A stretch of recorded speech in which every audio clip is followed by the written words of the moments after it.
I'd like to thank Mike Freer for joining us and thank him for everything that he's done for the community. He has been a very good friend to us. He's been in Parliament since 2010 and is now Comptroller of the Household. And I'm going to ask him in a moment what that is about.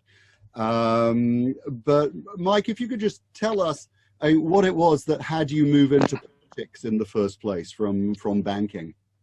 I guess there were two key tipping points for me. One was I was getting frustrated when I felt not many MPs had actually had proper jobs. So it was very easy to make decisions without realising the impact on businesses and jobs. And I had a period of self-employment when I had to wrestle with VAT returns and new directives from work and pensions. And then when I was on the council, I think I was either leader or deputy leader, we got a directive from a man you may have heard of called Ed Balls. And he said Barnet was very naughty that we didn't have children's centres in 2 wards of the borough. Now, children's centres were designed to provide support for the most disadvantaged children. And I said, and they cost about £1 million a year to run. This was, 11 years ago. So I said to the officers, tell me which of the 2 wards that don't have these children's centres for disadvantaged children. And they said, oh, Mr. Leader, it's Totteridge and Hampstead Garden suburb. And I said, well, with the best will in the world, they are not our most deprived parts of the borough. And so I felt that sometimes great initiatives at Whitehall get mangled as they come out into the real world. So I thought, being a practical politician, I haven't got a PPE from Oxford or Cambridge, but I'm a reasonably practical politician. I wanted to go into Parliament and try and bang heads together from time to time. Right. So it was really Ed Balls who was the person who gave you the yes, you can blame him. The inspiration. You haven't decided to follow him on to Strictly Come Dancing. I can guarantee you that will not be happening. That's not part of the plan, right? So in the time that you've been in the House of Commons since 2010, what are you most proud of achieving? Well, I think that's a really hard question, because some of it is very localised, so getting things like residential squatting criminalised. Some of it was my contribution on the equal marriage legislation. Then on, residential squatting was a local issue, but then for the Jewish community, I was fairly instrumental in getting the security funding extended to all communal buildings, not just synagogues. And this was because I'd had a number of meetings, and I went down to JW3, and they told me that the cost of security at JW3, which didn't get any government help, was £400,000 a year. And of course, it'd be more now. And I then went to Theresa May as Home Secretary and David Cameron as Prime Minister. And I'd also been to one of the private Jewish schools where basically security was almost non-existent. There was a guard in a box at the gate, but frankly, he wouldn't really be able to stop an attack on a school. So I said to both Cameron and Theresa May, look, we've got lots of Jewish schools that are not in the state sector that have no security funding help, and lots of communal buildings that don't get security funding help. And that led to, I think it's now £18 million a year that we contribute towards religious buildings. So it's not just Jewish buildings, but if a mosque or a church goes to the police and thinks and the police agree they're a security risk, then they get help with capital expenditure for things like CCTV and fencing and so on. So those are some national stuff and some very local stuff. Right, and you were appointed in the new Parliament as Comptroller of the Household, which is a very grandiose name. And if you look at if you look it up, there are some wonderful portraits of old comptrollers. What does the job entail? Well, it dates back to when the Commons really didn't exist, and if you like, politicians were members of the Royal Court. And the Controller, the original title, I think, was Keeper of the Wardrobe. Not that I basically dressed the Queen. But the role in the House of Commons is that my job is to largely to control the chamber. So I work with the other whips from the other side, and I work with the Speaker, and we help control the flow of business and proceedings in the chamber. And the ceremonial side is that at the state opening of Parliament, I go to the palace and I travel behind the Queen in a carriage, and I escort her at the House of Lords end into the House of Lords chamber and stand to one side while she delivers the Queen's speech. And then one of the slightly more enjoyable bits, that's actually quite fun, if nerve-wracking, is actually the Queen's garden party, sadly cancelled this year. Is if you've ever been to the garden party, there's 5,000 there at a time, and there's like a big river bed down the middle of the crowd, and the senior royal, the Queen or whoever it is, walks down the middle. And on either side, you'll find me as the controller, and on the other side, you'll find the Vice Chamberlain, and we process in our full top hat and tails with our wands of office, almost like escorts to the Queen as she proceeds through the crowd. So a bit of flumery, but day to day, it's managing the business in the chamber. And is the wand of office something that is new to every comptroller, like the Cardinal's rings, or is it something that is historic, that is part of 500 years of tradition? Well, they are now not replaced. In the old days, well, they cost about £1,000 each. But in the old days, so I had an audience of the Queen when I was appointed, and you go to the palace and you're taught by the equerry how to bow. And so basically the outgoing controller goes in, hands the wand of office to Her Majesty. I then come in, and in the old days, she was meant to snap the wand of office in two and then hand you a new one. But I suspect that the cost cutting got in, and now basically she hands me the old one. And it's like a snooker cue, but it's made, I think, of ash. It has a silver band in the middle with engraved controller of, I think it just says Her Majesty's Controller. So it's a very nice, and you're with the Queen for about half an hour. And I have to say, she was quite remarkable. You know, she's 94, and she's on her feet for the full half hour, chatting about Parliament. And you're not the first audience. We were like the fifth of the day. So she'd probably been on her feet for quite some time. Quite remarkable. So are you still part of the Whip's office? Yes, I'm number 3 in the Whip's office. Number 3. You have the Chief Whip, you have the Deputy Chief Whip, who's also known as Treasurer of Her Majesty's household. You have me as Controller, and then you have the number 4, who's the Vice Chamberlain. Then you have about 4 who are called Lord Commissioners, and they officially sign the checks, if you like, for the government. And then you have the Assistant Whips, they are the Junior Whips. Right. So you were somebody who came into sort of Brexit, as I remember, somebody who was more on the Remain side, and you were a whip during the whole Brexit debate period. How do you cope with conflicts of personal belief and government responsibility at difficult times like that? I think it's always a conundrum, and certainly every member of Parliament will have issues of conscience. But my view, and I said from the outset on something like Brexit, is that I would abide by the result. You know, you can't pick and choose your results. So when we have a referendum, the deal is the majority wins, not just the majorities that we like. And so that obviously made life a bit uncomfortable. So my view is very firmly that if the result was to leave, we had to abide by it. But my job then was to make it as good as possible. And I had numerous conversations with both Theresa May, and I supported her deal because I thought it was relatively close to membership, which is part of the problem for those who wanted a different form of Brexit. They felt it was too close. And then when Boris took over, and I'd known Boris for quite some time, long before he became Prime Minister. We had several conversations about what my red lines were, which was a no-deal Brexit. And I couldn't support a no-deal Brexit. And we had lots of WhatsApp exchanges as well. He's remarkably good at keeping in contact with people. And so my job was to say, that's democracy, didn't like the result, got to make it work, and work to make it as good as possible.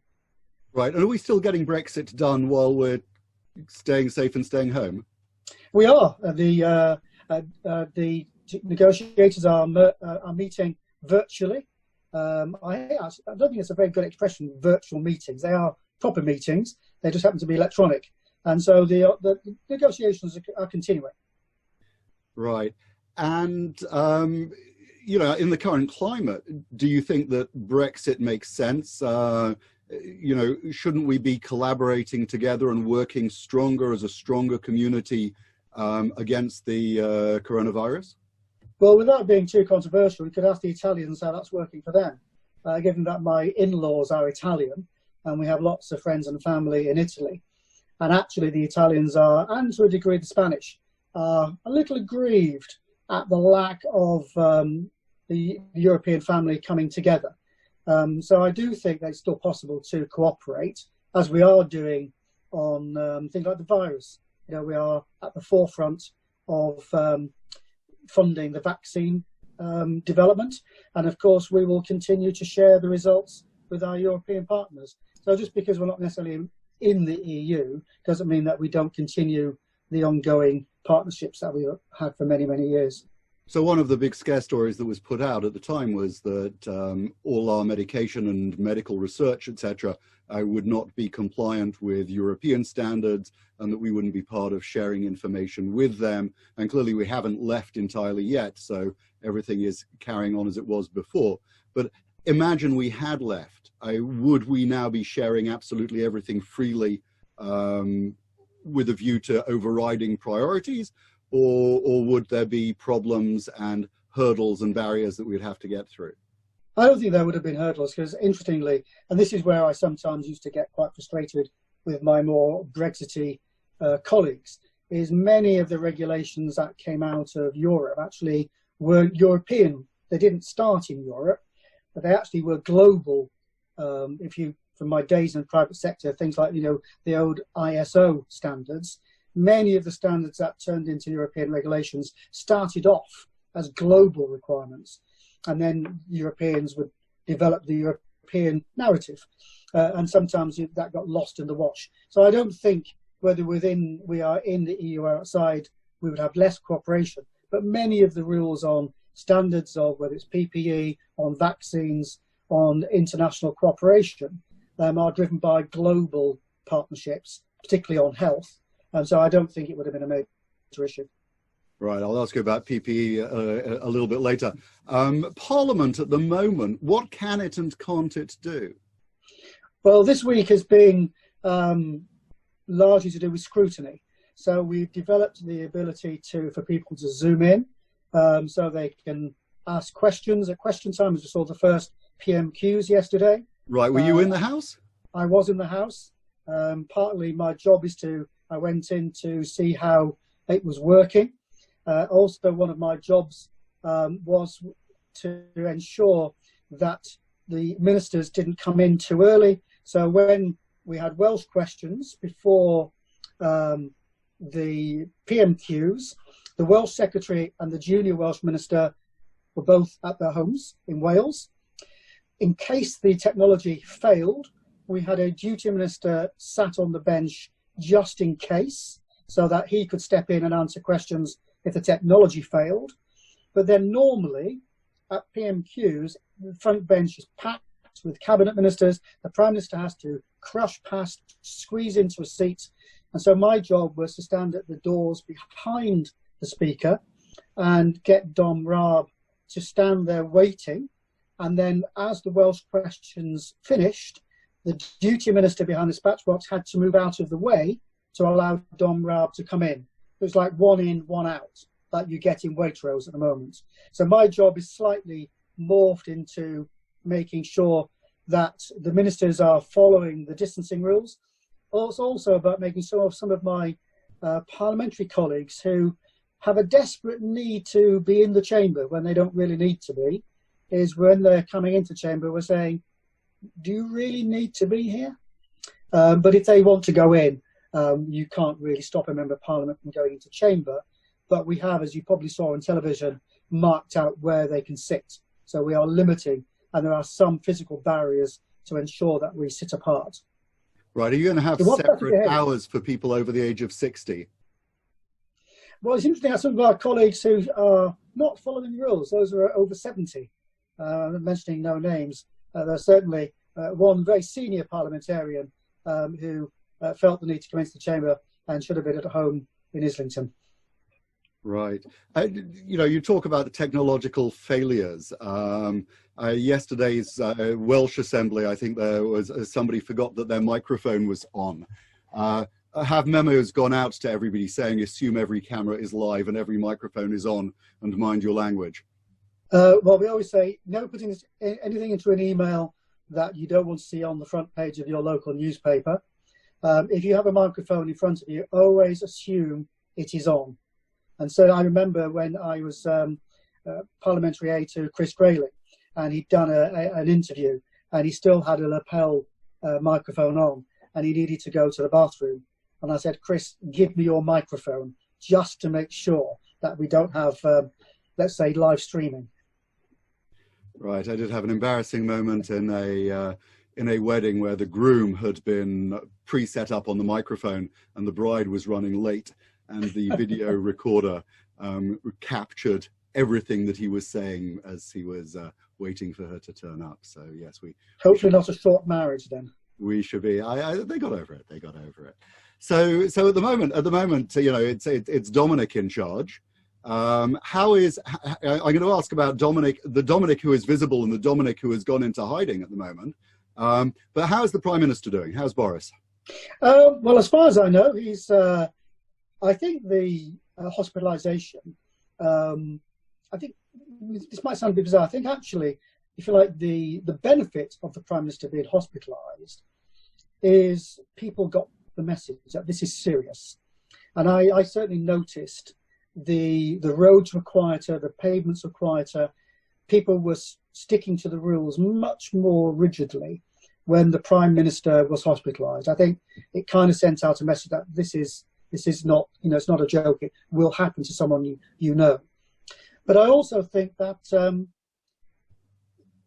for him, it has knocked him for six. I think people forget, whatever you think of our senior politicians, is the hours that they do are absolutely phenomenal, and the pressure.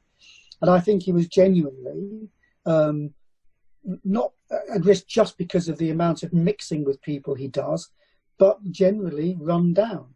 And I think being forced to turn off the phone and rest was probably very good for him.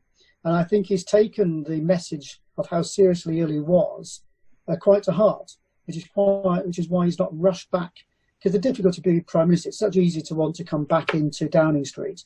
And the fact he's gone to Chequers and stayed out of public eye and easing himself in slowly, I think really just underlines how seriously he's taken this. And as far as I'm told, he's in good spirits. And I think we'll probably see him back next week. Good. There is a wonderful Yes Prime Minister line. One day you're out of your office and the next day you're out of office. Indeed. And there's nothing more ex than an ex-politician.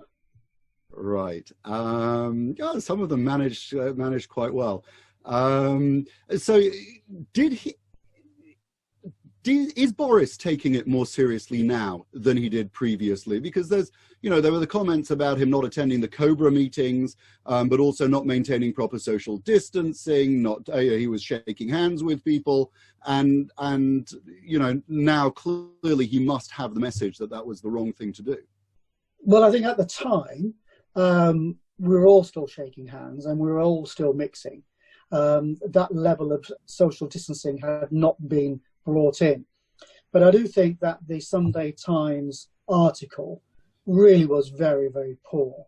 Not only did they get some dates quite badly wrong, but also that the idea that the Prime Minister chairs every Cobra meeting is nonsense. They never have done. And I think they even pointed out that when we dealt with bird flu, I think was it H1N, Alan Milburn chaired Cobra. And the way Cobra works, which stands for Cabinet Office Meeting Room A, is that the relevant Secretary of State for that particular topic chairs the meeting. And other departments are represented who may have an input. They then report back to the Prime Minister. So the idea that the Prime Minister chairs every Cobra is simply not true. And that's not just under Boris. That has been the long-standing tradition as far as anybody knows. So I think that particular article was very disingenuous. But I think what's happened is that Boris being not for six has ensured that people, not just him, are following the rules much more rigidly. Right. So it's meant that we've seen a lot of the senior ministers, and certainly I think that the communication through the daily briefings has been very effective. Who's stage managing that and making sure that it's properly coordinated? Well, presumably, I would imagine. I mean, Number 10 is a massive machine. So the press team and the communications team, but also the events team, will have been able to have that set up, because of course they've always been using. I think actually the press conference is held in one of the large dining rooms in Downing Street. So even Theresa May had that whole setup of the coming in through those wooden doors. So that's a fairly established procedure. The ability to zoom in journalists, I think, has been new, and I think there's been a lot of work put in to test its reliability. But what's been quite interesting is how they haven't allowed the mainstream media, although Mr. Peston and Ms. Kunzberg seem to get on a regular basis, but they have like the Bristol Post or the Abergavenny Advertiser all get their shot at asking a question to whoever's leading the press conference. So I think they put a lot of effort into not just the technology, but also ensuring that the big titles and the small titles all get a shot at asking a question. But there is a massive machine behind the scenes. And to give you a clue of how robust, I was invited into a meeting, which I can't discuss, but I had to go into, if you like, the bunker at Number 10 to represent the Chief Whip, to advise the 4 cabinet ministers having to make a serious decision, and they were, discussing with their global counterparts a decision on what they would have to take. And my job was to have to advise the Prime Minister on how Parliament would react to whatever decision he took. And they were able to have very strong links to far-flung parts of the world. And so people forget that Downing Street isn't just a house. It actually is a very efficient and very, very secure office with the latest technology. So you mentioned the journalists that are being called upon. I've noticed that BBC and Laura Kunzberg have been amongst the first people, often the first person called on a daily basis. Are things getting warmer with the BBC than they were before all this started, when it was quite fractious? I think the relations with the BBC have always been fractious. I don't think it's necessarily this government. I think the irony is, up on the Today programme, avoiding the difficult questions and the tough interviews. Well, I think that ministers have been on the Today programme, and I think that every party complains about the BBC. I think what's changed is perhaps that some of the, if you like, the interrogators on the Today programme have perhaps learned to let their guests finish a question occasionally. So I think that kind of standoff maybe got both sides to, if you like, rebalance the relationship. Because it was getting to a point where it's far too adversarial, and ministers were just basically being beaten up rather than being allowed to get their opinion or to get their facts out. So I think it's, the whole situation is much more balanced and grown up than it was perhaps a couple of months ago. Right. So many of our older members who are stuck inside are very dependent on their radio and their television at the moment, and more so than one would have imagined. While the magic money tree seems to have opened up a little bit, are we going to be looking at the over 75s continuing to get their free license? Is there going to be a change to the government policy regarding the BBC in that regard? Well, we gave the money to the BBC, so it's the BBC that needs to change their policy, not the government. I mean, the whole financial deal that the BBC signed up to is that, we gave them the deal, which I think was either a 3 or a 5 year funding deal. And part of that deal is they would take on responsibility for the free TV licenses. And so I personally find it a little bit hard to swallow. First of all, I'm not a great fan of the TV license. I'm not quite sure why I should pay the BBC a license if I don't have to pay ITV. In these days when most people are able to subscribe to Netflix or Amazon Prime. The whole modality of media is changing. I think the BBC need to change with it. But when they can find several £million a year to pay people to describe a football match, then I think that they can find money to pay for the free TV licenses. Right. Dominic Cummings, what's happened to him? Well, he's self-isolated, but I'm told he's back in number 10. I think the irony is about Dominic, I've only ever met him once, sorry, twice. I was in a room with him. He is clearly an incredibly clever man, but he is also clearly someone who, shall we say, doesn't always get on with people easily. And he is someone who is a maverick, who pokes the bear and tries to say, why are we doing this? Why can't, he's a disruptor. And I think that where he was really in his element was when you have big organizations like, the NHS or SAGE or WHO saying this is the way to do it, or the hierarchy, oh, we've always done it this way. When you were dealing with a pandemic, the like which we've never seen, where he came into his own, I think he was very good at saying to the Prime Minister and the Cabinet, but why? Why can't we do lockdown? Why can't we do this? Why can't we do that? And I think what he's been very good at is actually really making ministers and officials try things that perhaps they were not willing to consider before. So to his credit, I think he's come into his own as disruptor during this particular period. Right. And did we make the right calls on when we locked down and everything? Well, I think it's always a judgment call, isn't it? The difficulty is that all the evidence was that we were 2 or 3 weeks behind Spain and Italy.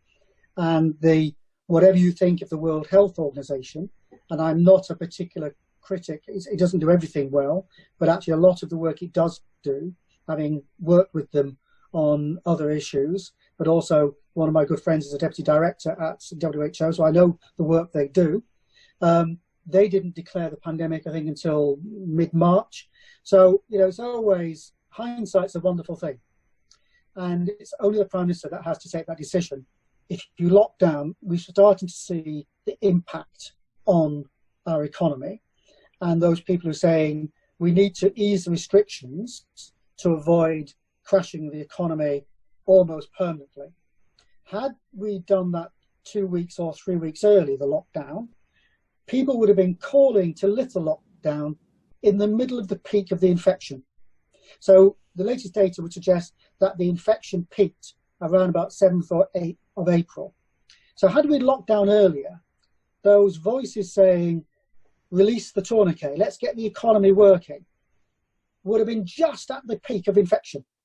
So and that's the call, unfortunately, the Prime Minister has to take. And of course he won't get it right. It's always, was it a week too late, a week too soon? But on balance, he appears to have got it right, given where we are in the curve on infection rates and that dreaded terminology, the R factor, which appears to be the key driver of how we can release activity back into the economy. So everybody's very concerned about how we're going to ease out of the lockdown and trying to phase something. And everybody understands that until we have the R factor where it needs to be, and until until we have resources in place, and you've got your government checklist of 5 things that need to be ticked off, everybody understands that. But there seems to be no indication of when that is triggered, what is going to come back and when. And other governments are beginning to give indications of how the how lockdown is supposed to be released. When are we going to hear from the Prime Minister? Well, hopefully we'll hear from the Prime Minister next week, but I don't know what he'll be saying. But of course, in terms of I don't think the other governments who have released the lockdown set out a very detailed roadmap weeks in advance. So I think one of the benefits of being 2 or 3 weeks behind other countries is we can see what is. I can see Stephen Hart having a good cuppa there. Shame he's not sharing it. Hi, Stephen. I think one of the benefits of being, if you like, 2 or 3 weeks behind is whether we can then learn from what's happening in South Korea, what's happening in Austria, what's happening in Germany. Because what we've seen so far is where the lockdown has been released, we've seen a spike in infections. And that, of course, is what Mr. Whitty was talking about yesterday. We know if we release the lockdown, we know we will see an uptick in the infection rate. That's obviously, until we get a vaccine, that's obvious. What we've got to do is learn how we can keep that increase in infections to a manageable level. And that's a hard one, because if you get it wrong and you have a surge in deaths, then of course it's not the experts, the scientists who get the blame, it's the politicians. And so it's a real judgment of the Prime Minister to learn from what other people are doing before we can tweak what we do. And also it's about the adherence to the social distancing rules has been remarkably good. But if we start to release, say, particularly London as the engine of the UK economy, can we get the tubes running full, as in full service? But then how do we regulate the number of people on the tube? Because even if you were to tape off every other seat, you know what London commuters are like. We just jam pack into them. So there's an awful lot of logistics got to be worked through as to how you can release the economy, particularly in London, where so many people commute in, to enable safe commuting and safe working without actually, it's that balance between getting the economy moving without then overloading the NHS, the infections and deaths. And I don't have the answer. Right. How would you rate the sort of health of your constituency at the moment, Finchley and Golders Green?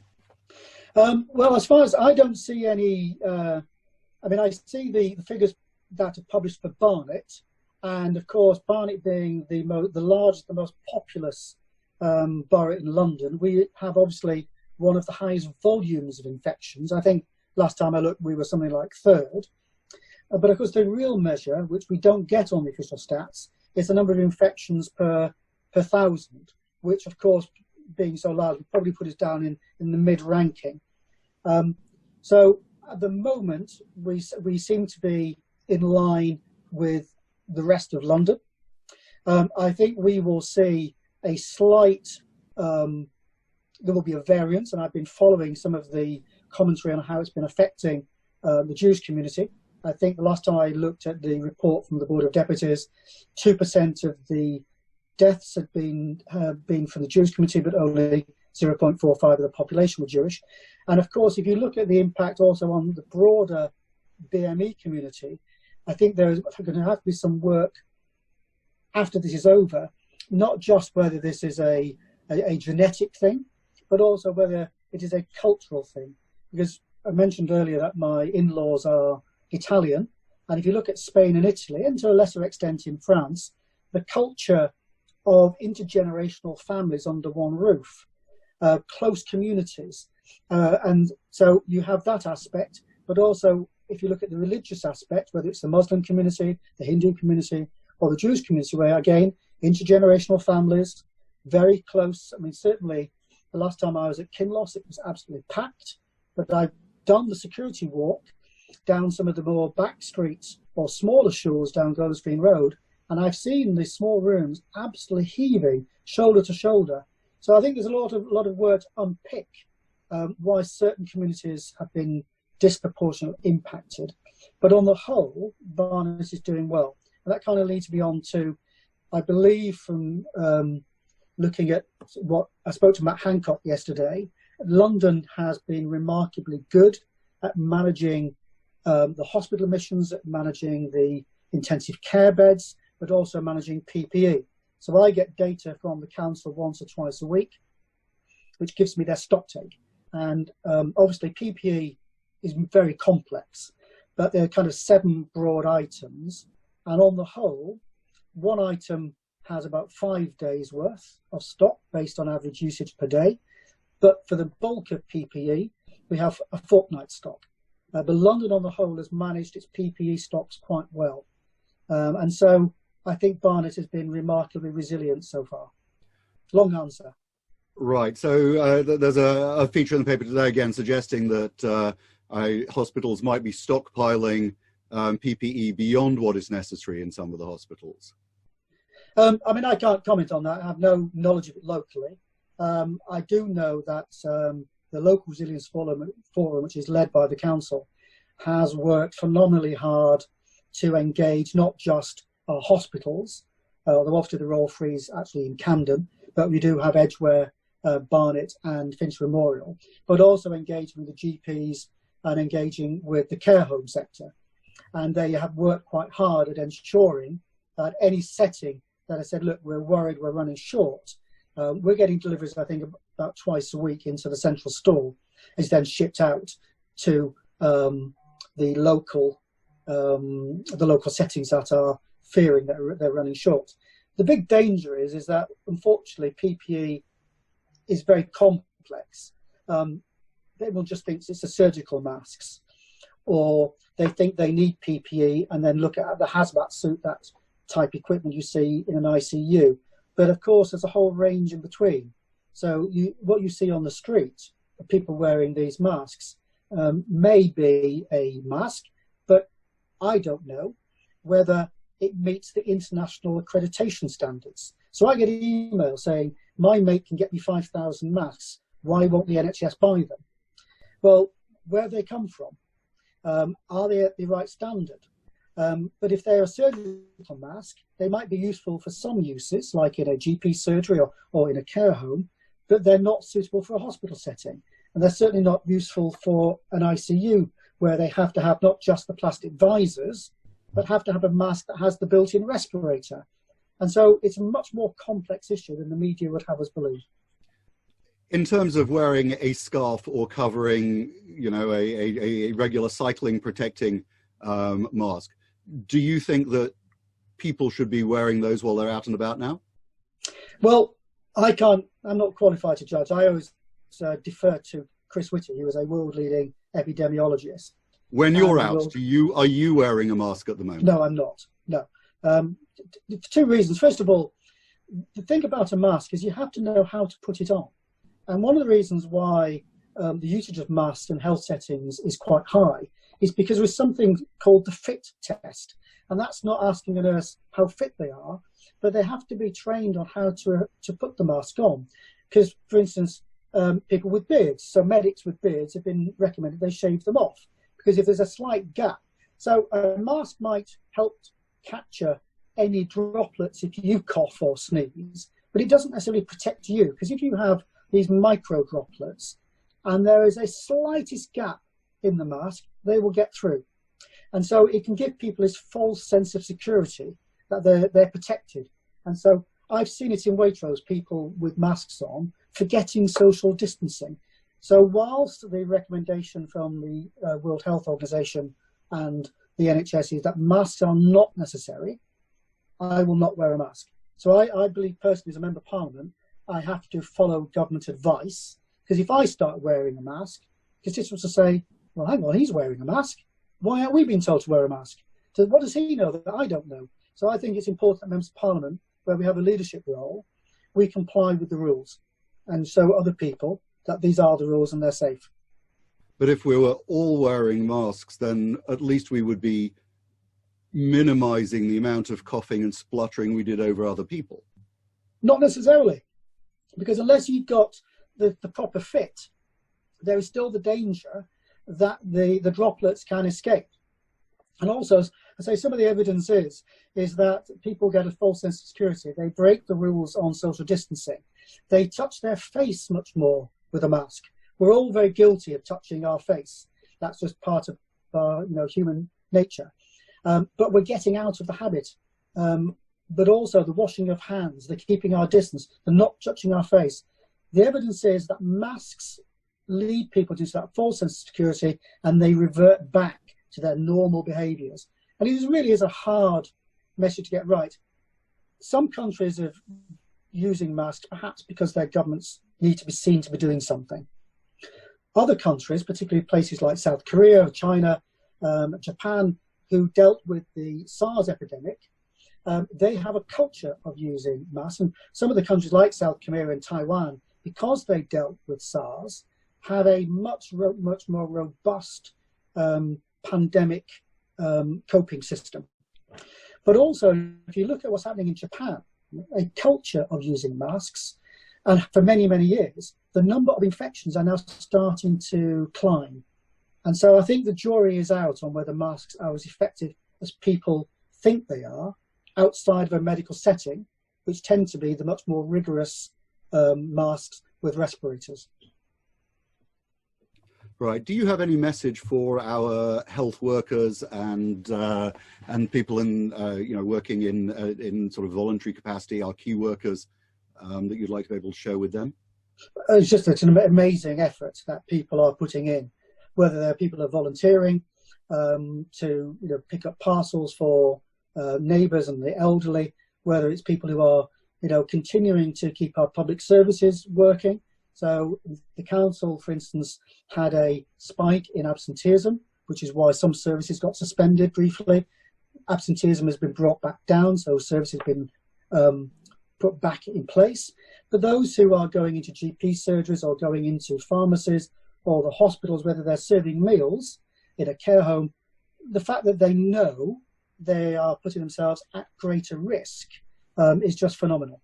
And I think the one thing that will come out of this is how much we will learn to have appreciated the whole of the social health and care sector once this is over.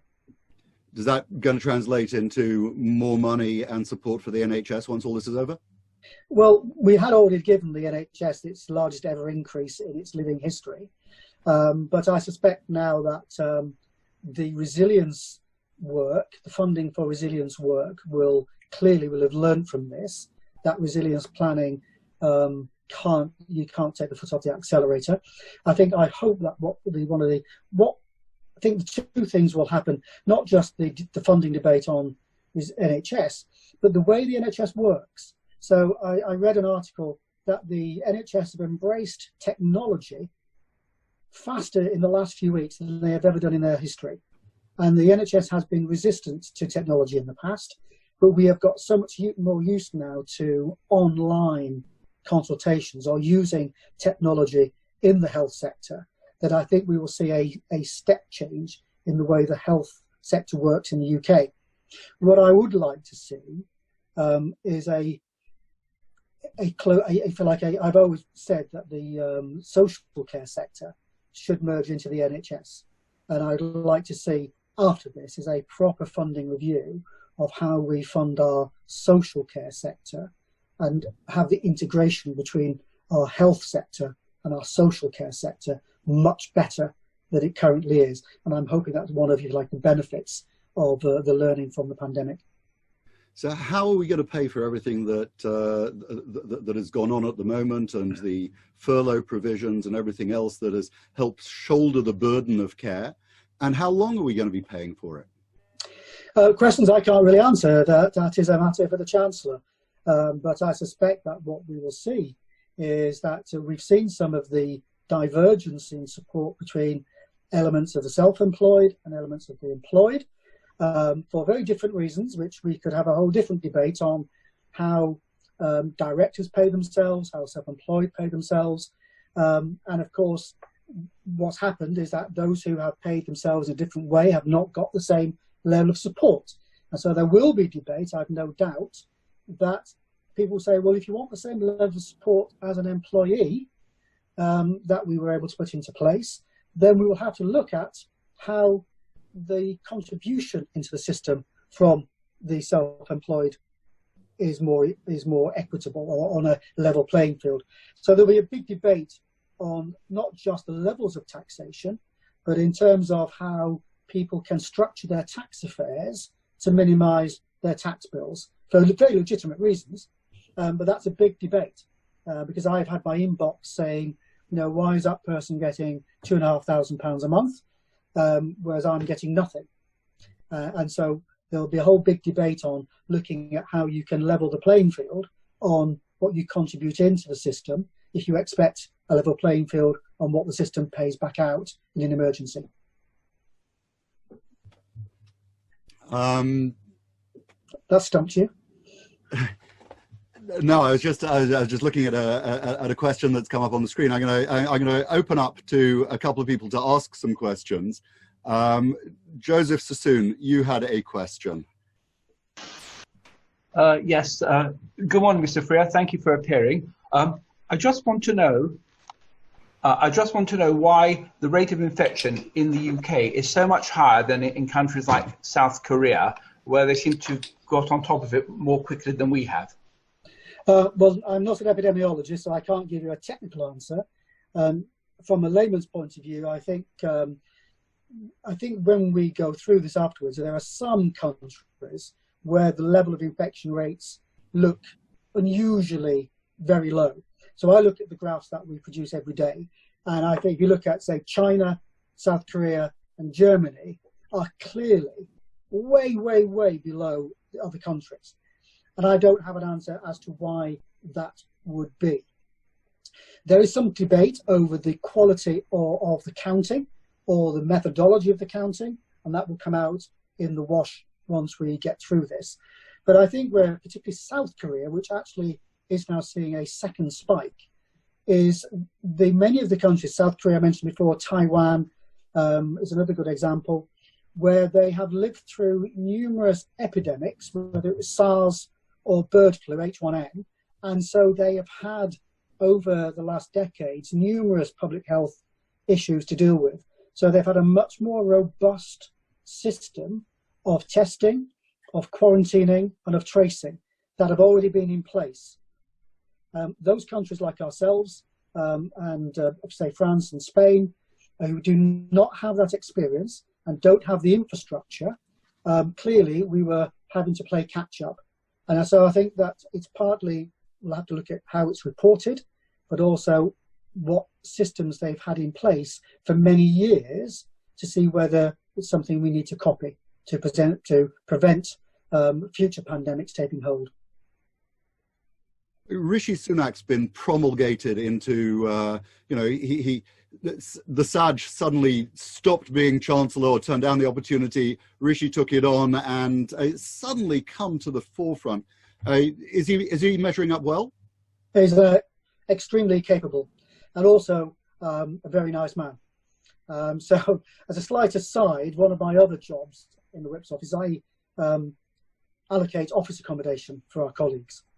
And you do see a different side to members of Parliament when you have to allocate them an office.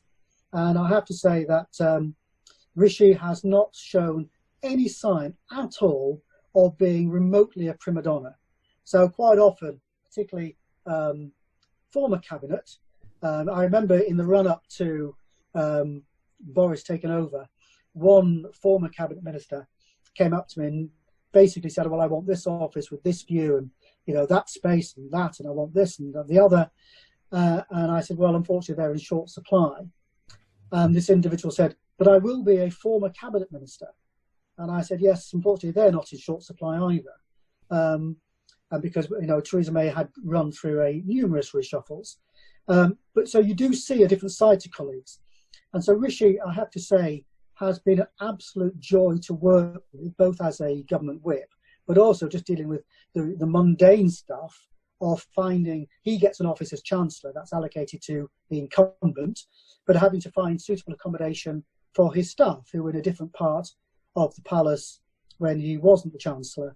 And not a quibble, he's just said to me, Mike, give me what you've got, we'll deal with it, which is very different from what some of the colleagues have done. So I have to say, not just incredibly capable, but also a very nice man. Who else has stepped up to the mark very well, do you think? It's interesting. This may come back to Mike if I forget to list anybody. Michael Gove, of course, has always been a class act. I know he's not always the most popular politician, but I have to say that he really is always on top of his brief and always good in a crisis. In terms of, I do think Dominic Raab has actually shown a slightly different side to him. He's not the most, he's not the warmest of individuals. He doesn't, when he's in front of the camera, or actually in person, he's not a large, not like Boris, who fills a room by himself with his personality. Dom is very quiet and considered. to the point of also almost being a little bit cold. But actually, I think we've seen where he stepped up in Boris's absence. He's really got the tone right, he's got on top of the issues, but also made sure he hasn't ruffled feathers amongst colleagues by trying to be, I'm acting PM and you'll do what you're told. So he's been quite impressive the way he's got that, struck the balance as well as being on top of the brief. There's a new sheriff in town in the Labour Party. Any thoughts about Keir Starmer? Well, he got off to a good start yesterday. So I always rather enjoy, people say, well, I'm going to be very constructive and then spend the next 20 minutes criticising. But that's his job. That's his job. And I think what you've seen is you saw yesterday, the lawyer's mind, whereas the previous incumbent meandered and waffled and was woolly. That's being kind to him, but the previous incumbent. But what we saw, Keir is not, again, he can be quite dull. He's quite a kind of an uptight individual, but in terms of his forensic questioning yesterday was a breath of fresh air, and that's good for us because you do need ministers to be able to know they're going to be put on the spot. So you're going to have to address the slow government, slow off the mark, slow in coming up with solutions. Well, I'm not sure I agree with. It's very easy to say you should have done this faster, but as I said earlier on, if you'd done lockdown faster, the clamour to release the lockdown would have been at exactly the wrong point. And so I get why he would want to say, well, you've not done this well, you could have done that better. And I've no doubt we could have done lots of things better. But I think on balance, whether it's the financial package the Chancellor's put in place, but also handling, the biggest driver was to minimise deaths, but also ensure that the NHS was able to cope. And if you look at the graphs that have been produced, the fact that we've been able to ensure that the NHS has not simply fallen over and that we've been able to ensure that ICU beds are available has been, I think, probably the biggest achievement the NHS has ever had, is that ability to keep the system running. What's been quite interesting is the fact that the new Nightingale hospitals have not been needed as much. I think, hang on a moment. So that's my next meeting. They're just telling me I've got a 12 o'clock one. Okay. But also, the interesting thing is that Matt Hancock had already bought up capacity in the private hospitals to be able to support routine operations, especially cancer. And that's not been taken up. And I think what we'll find after this is the biggest testament is not just keeping the NHS standing and the ITUs working, but also the capacity that the government bought in to ensure other routine operations were able to continue. Right, so if you've got a 12 o'clock, we've hit that. Thank you so much for your time this morning. I really appreciate it. A busy person with a lot going on. Thank you for everything that you continue to do to the community. We wish you and your family and everyone good health. And if you have a final message for us, and this is the opportunity, Mike. All I would say to you is be well and stick to the rules. Thank you. We'll see you on the other side. Thanks, Mike. Thank you very much indeed. Bye. Thank you. Thank you. Thank you. We will definitely. Ryan. Bye-bye. Thank you, Rabbi. Thank you, Rabbi Lawrence. Very interesting. Thank you. Thank you. Thank you. Bye, Mike.